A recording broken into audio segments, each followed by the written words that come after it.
Kamu punya logika nggak sih? Kok bisa gitu? Emangnya kamu nggak punya logika? Pakai dong logikanya. Ya, logika. Sebuah kata yang sering kali kita gunakan, terutama ketika mengumpat.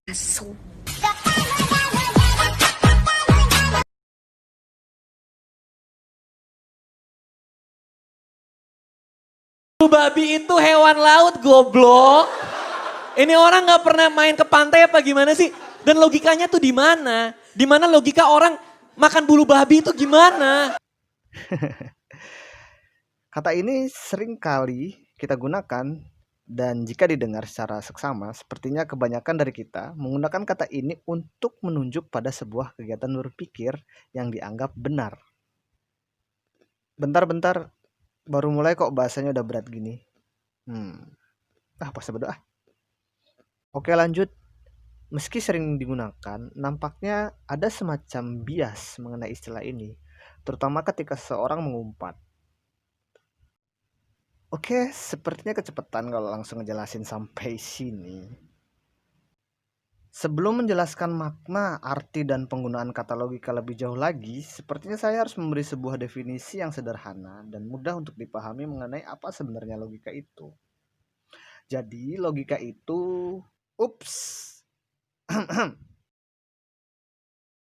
Oke, singkatnya logika adalah salah satu bidang ilmu yang usianya sudah cukup tua.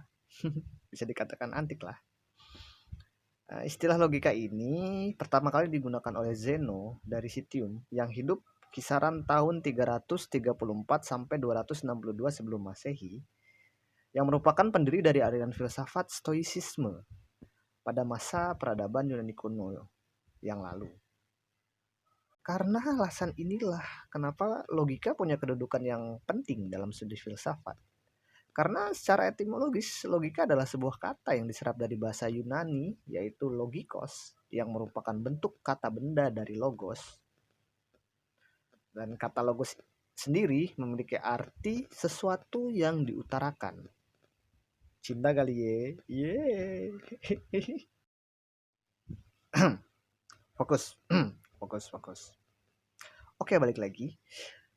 Kata ini juga bisa diartikan sebagai suatu pertimbangan akal pikiran yang dalam Oxford Dictionary of Philosophy, karya Simon Blackburn, secara harfiah dijelaskan bahwa logika adalah sebuah ilmu tentang kesimpulan. Berarti orang yang suka ngomong tanpa kesimpulan itu nggak punya logika ya, mungkin. Fokus. Oke, lanjut ke penjelasan yang tadi. Kenapa dibilang sebagai sebuah ilmu tentang kesimpulan? Karena logika adalah sebuah sistem berpikir yang berorientasi pada sebuah penyimpulan makna dalam pikiran kita yang dimanifestasikan dalam bahasa, lalu diproyeksikan dalam kata dan kalimat baik lisan atau tulisan. Namun, Harley memiliki perbedaan pendapat mengenai hal ini. Dalam buku A Concise Introduction to Logic, dirinya mengatakan bahwa logika adalah sebuah ilmu yang tugasnya mengkoreksi atau mengevaluasi argumentasi. Ya, pada dasarnya dalam kehidupan sehari-hari kita selalu berargumentasi tentang banyak hal. Di kafe pas bareng teman-teman, di meja makan pas makan malam bareng keluarga, di sekolah pas diskusi di kelas, di kantor ketika jam istirahat makan siang, dan ketika bertengkar sama tetangga karena jemurannya ngehalangin jalan. Aduh. Ya, nyatanya di setiap waktu kita saling berargumen. Masa sih? Ya iyalah, masa nggak percaya? Gini nih, ketika kita menerima suatu hal atau menolak suatu hal, pasti muncul dalam benak sebuah motif atau alasan kenapa kita menerima atau menolaknya. Terlepas hal itu diucapkan secara verbal atau hanya disimpan dalam pikiran saja, pastinya ada, nggak mungkin nggak ada, selama otak dan kesadarannya masih normal. Kalau nggak normal ya. Nah, hal ini menunjukkan bahwa sepanjang waktu kita selalu berlogika dan menggunakan akal budi kita dalam menilai dan memahami suatu gagasan atau keadaan tertentu. Yang selanjutnya akan berujung pada sebuah kesimpulan. Lalu kesimpulan inilah yang akan digunakan sebagai acuan untuk menerima atau menolak gagasan tertentu. Sedangkan dalam dunia nyata, terkait dengan suatu keadaan tertentu, kesimpulan ini akan berfungsi sebagai dasar atau acuan dalam mengambil suatu tindakan atau keputusan. Nah, selanjutnya, kadang kita sering banget nih mengeluhkan atau mendengar keluhan dari orang lain yang sedang berdebat, adu argumen, atau bertengkar kalau lawan bicara mereka nilai nggak logis atau nggak punya logika. Bener nggak sih soal hal itu? Bener nggak sih kalau lawan bicara kita nggak punya logika? Padahal tadi kan sudah dijelaskan kalau tiap-tiap orang pasti berlogika selama otak dan kesadarannya masih normal. Atau jangan-jangan mereka nggak normal. Atau kita yang nggak normal. Atau jangan-jangan logika itu sendiri adalah hayalan yang kita buat-buat. Seakan logika itu beneran ada. Jadi sebenarnya apa itu logika? Oke, ini jawabannya. Jadi sebenarnya ketika beradu argumen atau berdebat, setiap orang pasti berlogika atau menggunakan logikanya dalam membangun argumentasi. Sebenarnya hampir tidak mungkin seseorang berargumen tanpa berlogika. Lalu kenapa ya kadang-kadang kita merasa bahwa apa yang kita bicarakan atau kita perdebatkan dengan orang lain serasa nggak nyambung?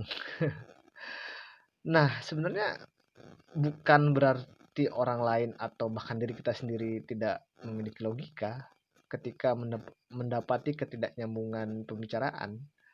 Tapi bisa saja di antara kita dan lawan bicara kita memiliki dimensi logika yang berbeda.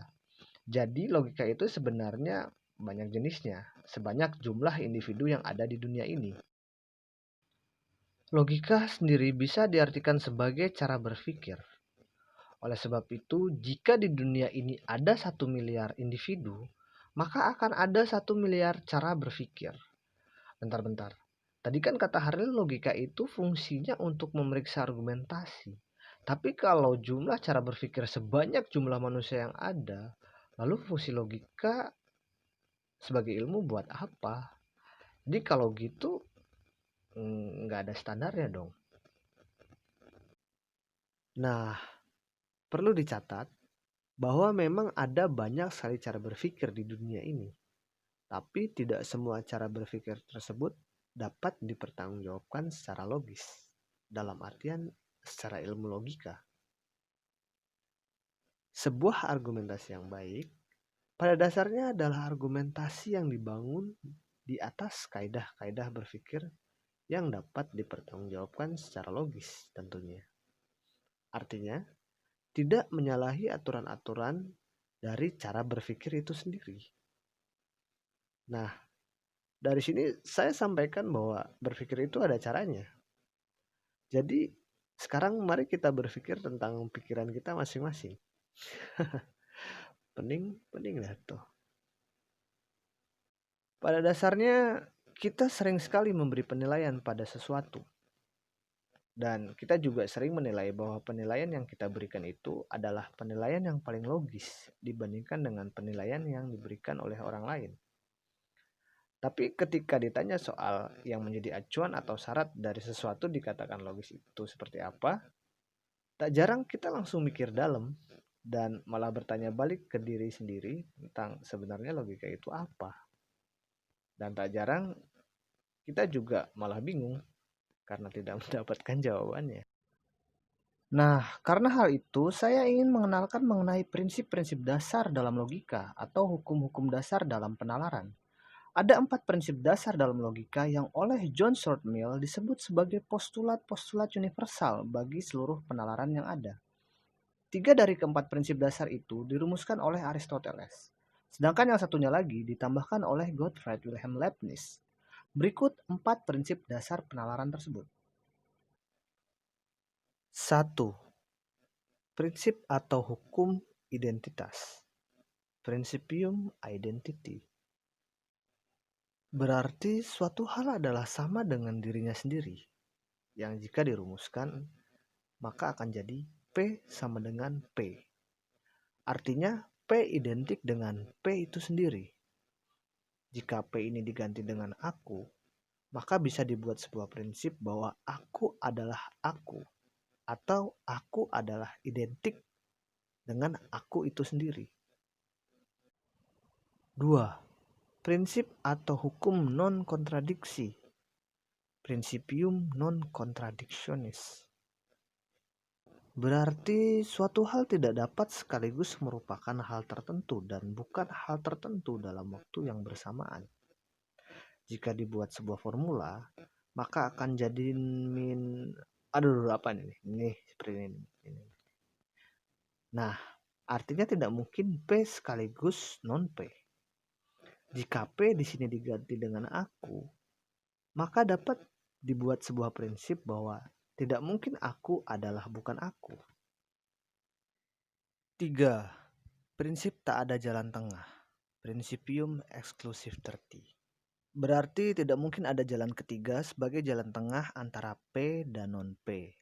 Yang jika disimbolkan menjadi seperti ini nih.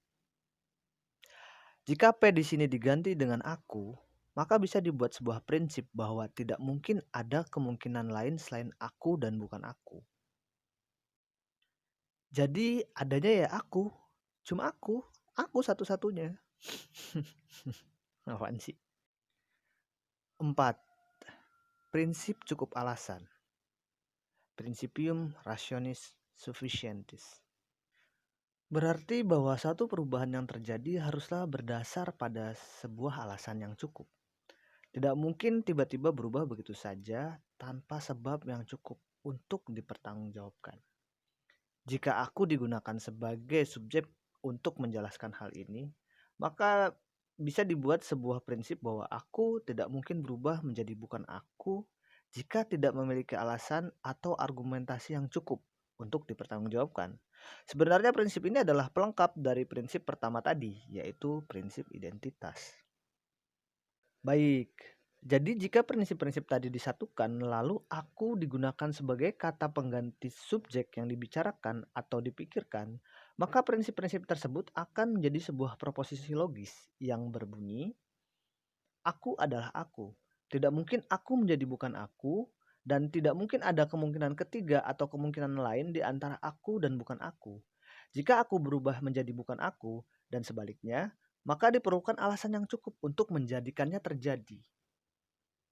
Jadi itu tadi penjelasan singkat mengenai logika dan apa saja yang menjadi prinsip-prinsip dasar dalam berlogika. Pada dasarnya setiap orang punya logika dalam pikirannya masing-masing. Tapi meski demikian, logika-logika atau nalar-nalar tersebut belum tentu bisa dipertanggungjawabkan secara logis dalam artian secara ilmu logika. Nah, sekian dulu ya penjelasan mengenai logika untuk saat ini. Video ini hanya sekedar pengantar karena masih ada video-video lanjutan untuk menjelaskan logika lebih jauh lagi. Di video selanjutnya, kita akan mencoba memahami apa itu term, kata, dan proposisi. Untuk itu tetap stay tune di channel ini ya, dan sampai jumpa di video selanjutnya. Terima kasih.